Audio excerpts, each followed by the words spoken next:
Yooka-Laylee Review, Blast from the Past, PS4.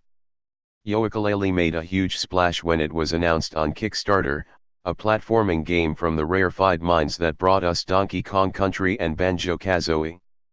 Where do we sign up? Naturally, the game saw its share of delays, but the time has almost come for its release.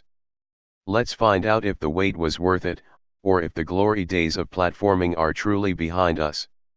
The stage is set. The game stars titular characters Yooka and Laylee. Yooka is a male chameleon, and also the sensible one of the duo. Sitting atop his head is Laylee.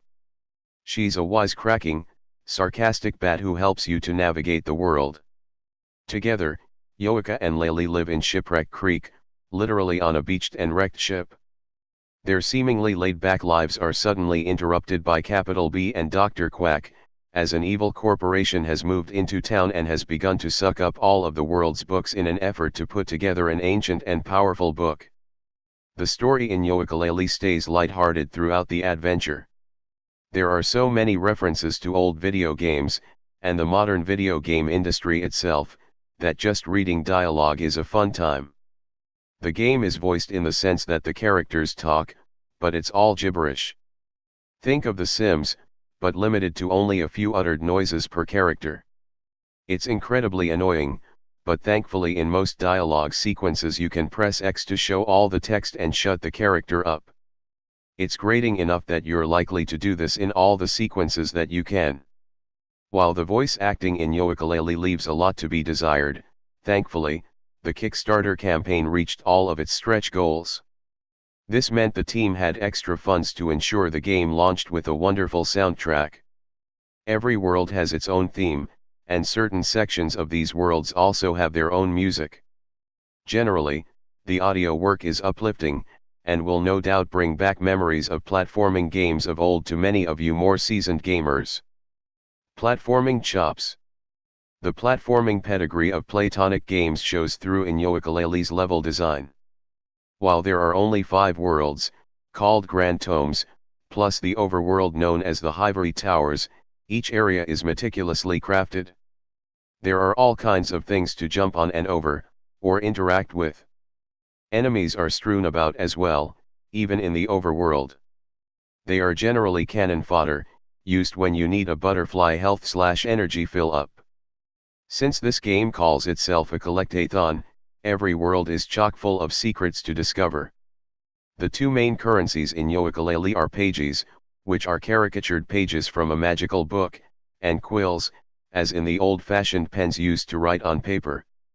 Collect enough quills, and you can unlock new abilities for Yooka and Laylee, such as ground slams for Yooka, gliding and knockout sonar pulses for Laylee. Pages are harder to come by, and they unlock new worlds in the game. Each world can also be expanded by spending a handful of pages. Once expanded, these worlds become even more intricate, and often have a myriad of new locations to see that were just out of reach from you previously. It's an effective system that makes revisiting old locations a joy. Yooka-Laylee's approach to appeal to fans of older platforming games is a double-edged sword. There is no map in the game, for example, so finding everything the game has to offer is going to take quite a while. This is probably not going to sit well with modern gamers, who are used to such courtesies. There are also hardly any checkpoints. If you die in an especially challenging section of the level, you're likely to reset from the doorway in which you entered the area, and you'll need to redo everything all over again. Nothing in Yooka-Laylee is so tough as to be insurmountable, however.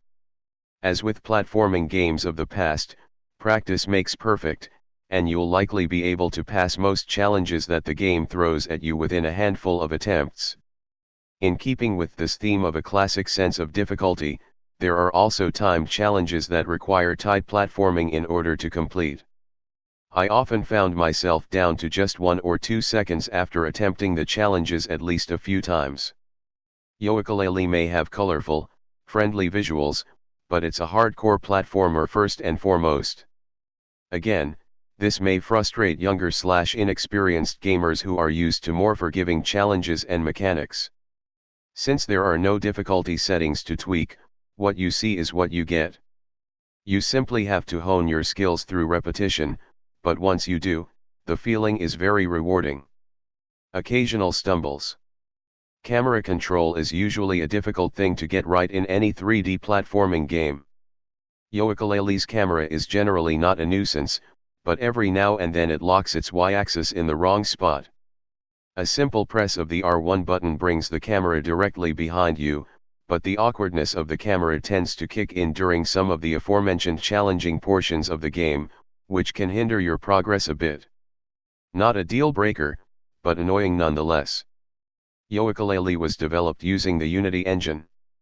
Sporting a bright and varied color scheme to match the generally cheery, and oftentimes silly, tone of the game, it runs swimmingly. There aren't often too many enemies on the screen at any one time, but everything runs very smooth and consistently. The initial cold boot to first get into the game from the title screen can be a little lengthy, but subsequent loads of worlds and sections of each world are on the order of a dozen seconds or so. The cartoonish aesthetic works admirably, and graphics are detailed to about the level you'd expect for a middle-budget title. What is one thing that classic games almost always included, but which is lacking in modern games? If you said a complete package that didn't come tethered with already installed premium items, you'd be right. But we're not talking about that. No, what you should be thinking of instead is co-op. Yooka-Laylee has co-op for its main campaign, which is a great addition. Beyond that, a Tyrannosaur-like character called Rickstro, who is modeled like an older, low-polygonal NPC, unlocks various arcade games. These are usually quick mini-games, such as a top-down racer in the style of Super Sprint, but mixed with the game's modern physics and mechanics. These mini-games can be played with up to 4 players, adding even more length to Yooka-Laylee's playtime. Yooka-Laylee is a breath of fresh air. Playtonic Games knows platforming, and knows it well. The incredibly precise reactions needed by players, coupled with the lack of some of the genre's more modern conveniences, may turn some newer/younger gamers off. But for those looking for a deceptively deep collectathon that has an entertaining story and wonderfully crafted world, look no further. With an asking price of $39.99, this is an easy recommendation for platforming fans. Read more at http://www.playstationlifestyle.net/2017/04/Yooka-Laylee-review-new-blasts-pass/number sign 4L4H lorkuau HWD 72.99